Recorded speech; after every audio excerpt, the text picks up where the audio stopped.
Hello everyone, I am doctor Rupali Burde. आज मैं आपको कॉस्ट शीट कैसे बनाते हैं और उसके लिए कौन से ओवरहेड्स लगते हैं और कौन से ओवरहेड्स में कौन से आइटम आते हैं, इसके बारे में बताऊंगी। क्योंकि प्रॉब्लम में तो सारे ओवरहेड्स होते नहीं है, कुछ कुछ आइटम होते हैं। तो हमें ये पता होना चाहिए कि फैक्ट्री ओवरहेड्स में क्या आते हैं, सेल्स ओवरहेड्स में क्या आते हैं, इसलिए ये वीडियो बना रही हूँ। तो स्टार्ट करते हैं।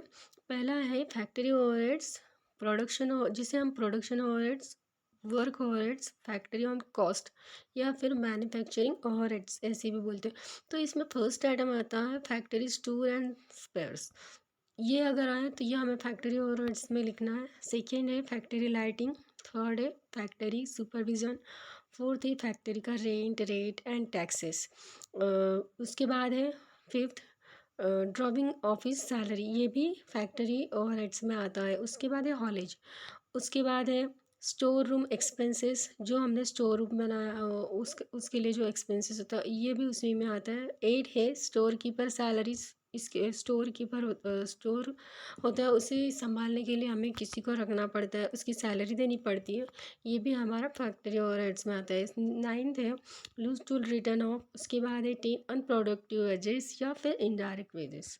तो ये भी हमारा फैक्ट्री ओवरहेड्स में आता है। नेक्स्ट है इनडायरेक्ट मटेरियल। उसके बाद है इनडायरेक्ट एक्सपेंसेस। उसके बाद है वाटर सप्लाई। फैक्ट्री में जो हम मटेरियल बनाते हैं उसे यूज करने के लिए हमें पानी भी लगता है, तो वो जो है वाटर, ये भी हमारा फैक्ट्री ओवरहेड्स में आता है। उसके बाद है depreciation on plant and machinery. तो प्लांट एंड मशीनरी हमारा फैक्ट्री में होता है, उसके ऊपर हम जो प्रोडक्ट बनाते हैं तो उसका डिप्रिशिएशन हम इसमें लिखेंगे। ठीक है। 15 है depreciation on factory building. Factory के लिए जो बिल्डिंग हमने यूज़ की हुई है उस पर का डिप्रिशिएशन। उसके बाद है 16 रिपेयर एंड मेंटेनेंस। तो इन सब चीज़ों का रिपेयर एंड मेंटेनेंस। 17 है कॉस्ट ऑफ एस्टिमेशन। तो कॉस्ट ऑफ एस्टिमेशन जो भी हमारा कॉस्ट लगेगा उस वो भी हम इसी में लेते हैं। उसके बाद 18 क्लीनिंग एक्सपेंसेस, यानी कि हम जो प्रोडक्ट बनाते हैं उसके बाद जो साफ़ सफाई का खर्चा होता है उसे भी हम इसी में लेते हैं। इस नेक्स्ट है cost of rework, rectification of defective work. अभी कुछ कुछ प्रोडक्ट ऐसे होते हैं जिसे बनाने में बहुत कॉस्ट होती है और वो डिफेक्टिव हो जाते हैं, उसे फिर से रिक्टिफाई करते और बेच देते हैं वैसे प्रोडक्ट। नेक्स्ट है हमारा salary and bonus to factory workers. उसके बाद है इंजीनियर सैलरी। नेक्स्ट है टेक्निकल डायरेक्टर फीस। उसके बाद है पावर। उसके बाद है employer contribution to employ state insurance, ये भी। और उसके बाद है फ्यूल और फ्यूल एंड ऑयल। उसके बाद है नॉर्मल आइडियल टाइम वेजेस।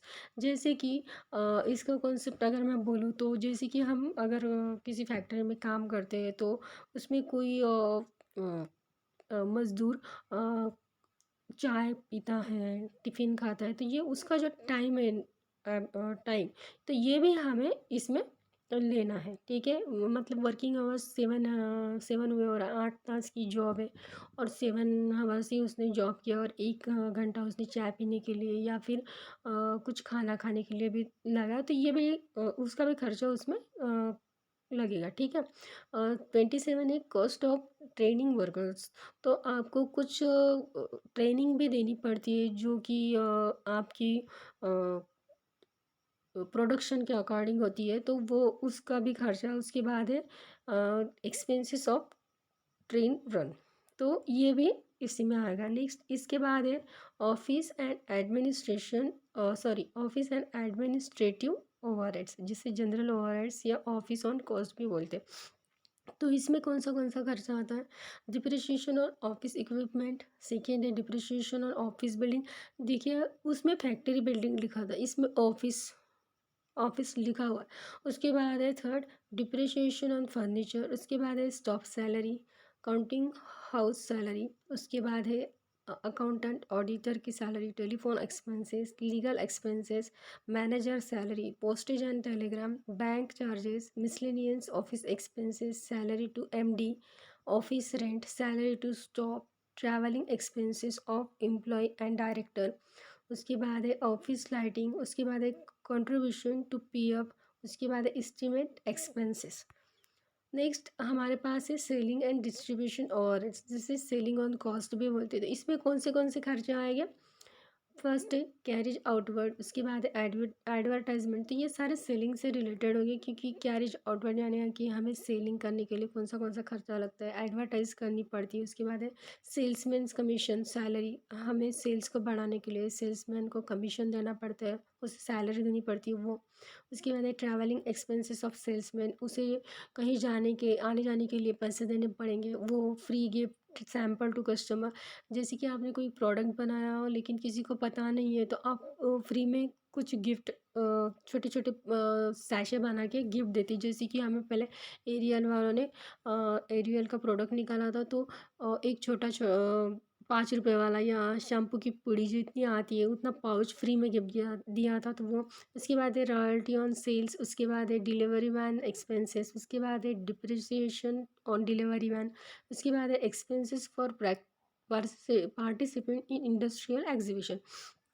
तो इंडस्ट्रियल लोग, हाँ, वो क्या क्या प्रोडक्ट करते हैं उसके लिए एक एग्जीबिशन होता है जिसमें सभी पार्टिसिपेंट करते हैं, तो ये उसी का खर्चा है। उसके बाद है पैकिंग एंड फॉरवर्डिंग एक्सपेंसेस, उसके बाद है रेंट ऑफ हाउस, उसके बाद है सेकेंडरी पैकिंग। सेकेंडरी पैकिंग से मतलब है कि जो हमने एक 5 रुपये का चॉकलेट लिया, उसमें जो रैपर लगा हुआ है वो फर्स्ट प्राइमरी पैकिंग होती है।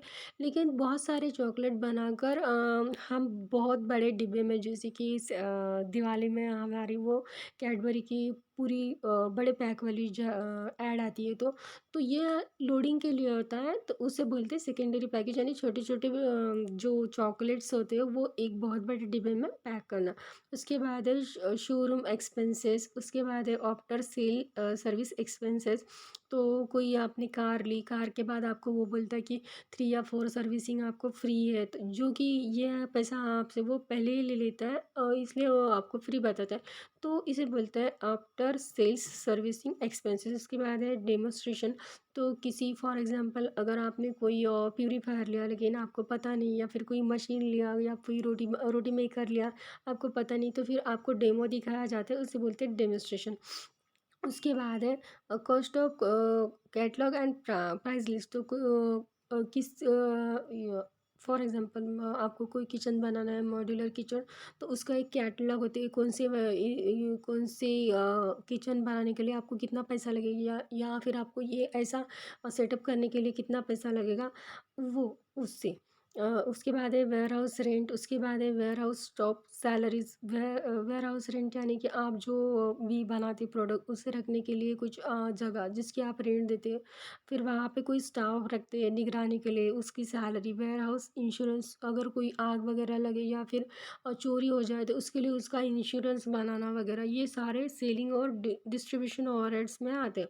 नेक्स्ट ये कुछ ऐसे खर्चे होते हैं जो हम कॉस्ट शीट में नहीं लेते हैं, तो वो है, देखिए, first loss on sale on asset, plant and machinery हो सकती है, इन्वेस्टमेंट हो सकती है, तो ये एबनॉर्मल है, तो ये लॉस हर बार नहीं होता, तो ये हम वहाँ पे नहीं लिखेंगे। उसके बाद है असेट लॉस बाय, अगर ये असेट का लॉस है, असेट पे लॉस है, वो भी नहीं लेंगे। Income tax, provision tax and advance tax, ये डायरेक्ट टैक्स है, तो ये हमारा पर्सनल होता है, तो जो हम उसमें नहीं लेते। डोनेशन जो हमने दिया वो भी नहीं लेते। Dividend paid on equity share, dividend paid on preference share, interest on loan, जिसे या फिर डिबेंचर, या फिर बैंक ऑफ जिसे हमने वो लोन लिया है वो डेप, बैंक ऑफ डेप। तो ये हमारा इक्विटी या शेयर से लेके या लोन से लेके हम ये हमारा पर्सनल खर्चा है, तो ये हम यहाँ पे नहीं लेते। उसके बाद है असेट परचेज, हमने कोई असेट परचेज़ की है, फॉर एग्जांपल अगर हमने कोई जेरॉक्स की मशीन परचेज़ की है, तो हम उसका पैसा उनसे नहीं लेंगे। उसके बाद है ट्रांसफ़र टू जनरल रिज़र्व में ट्रांसफ़र करने की। उसके बाद है goodwill return of preliminary expenses return of cash discount देना पड़ा किसी को वो, या फिर legal charges for criminal suit, ये भी एबनॉर्मल है। उसके बाद है फॉर आपकी कुछ इनकम भी है ऐसे जो हम कॉस्ट शीट में नहीं लेते। फॉर एग्जांपल 4 आइटम इसमें दिए हुए हैं। Interest receive on investment, dividend received on investment, and profit on sale of investment, या फाइनेंशियल असेट या उसके बाद है रेंट रिसीव्ड, ये हम कॉस्ट शीट में नहीं लेंगे। तो कॉस्ट शीट में कौन से आइटम लेंगे ये मैंने आपको इसलिए बताया इस वीडियो में, क्योंकि उसके बाद हम कॉस्ट शीट चालू करेंगे, रियल प्रॉब्लम चालू करेंगे और उसमें ये सारे आइटम, इसमें से कुछ कुछ आइटम होंगे। तो thanks for watch my video. आपको अच्छा लगे तो लाइक और सब्सक्राइब ज़रूर कर दीजिएगा। Thank you.